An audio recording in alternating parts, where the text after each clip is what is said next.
রশি বেঁধে গাছ থেকে নামানো হচ্ছে মস্ত বড় এক কাঁঠাল। তবে এটি যেনতেন কোনো কাঁঠাল নয়। এই কাঁঠালের ওজন 2 মণ বা 80 কেজি, দাম 10,000 টাকা।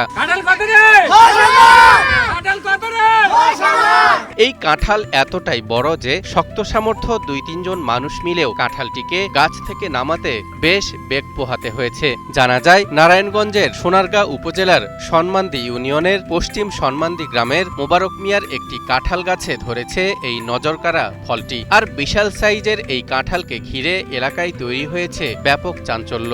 আমি এই সোনারগাঁও থানার মধ্যে বহুত জায়গা ঘুরছি, কিন্তু আমাদের সনমান্দিতে এরকম বড় কাঁঠাল আছে আমার জীবন আমি দেখিনি। 2 মণ ওজনের এই কাঁঠাল গাছ থেকে নামানোর পর অনেকেই তা কেনার জন্য আগ্রহ প্রকাশ করেন, কিন্তু শেষ পর্যন্ত মোহাম্মদ নজরুল ইসলাম নামের স্থানীয় এক বাসিন্দা তার মেয়ের শ্বশুরবাড়িতে পাঠানোর জন্য কাঁঠালটি 10,000 টাকায় কিনে নেন।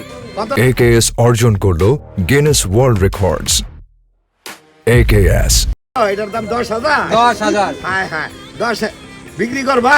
বিক্রি হয়ে গেছে 10,000 টাকা। বিয়ের জন্য হইছে। আরে 2,000 বাড়াই দেই। না, বিয়ের বাইত নিয়ে যাবো, এটা 10,000 টাকা কাঁঠালটা কিনছি আমি বিয়ের বাইত লয়ে আরে যাবো। হোন্ডা জরাই দে। না, আমার বিয়ের বাইত লয়ে যাবো। হ্যাঁ?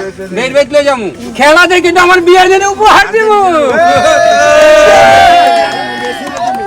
এই মিয়া মেসিরে দিমু এই কাটা। মেসি তো ভাই না, আমার বিয়ে এনে দিলে মেসি পাইবে। এদিকে কাঁঠালটির ছবি ও ভিডিও ইতিমধ্যে সামাজিক যোগাযোগ মাধ্যমে ছড়িয়ে পড়ে দারুণ আলোচনার জন্ম দিয়েছে। ভার্চুয়াল জগতের সীমানা পেরিয়ে বাস্তবেও এটিকে সামনাসামনি দেখার জন্য আশেপাশের এলাকা থেকে মানুষ ছুটে আসছেন, যা পুরো সোনারগাঁ জুড়েই এখন টক অব দ্য টাউনে পরিণত হয়েছে।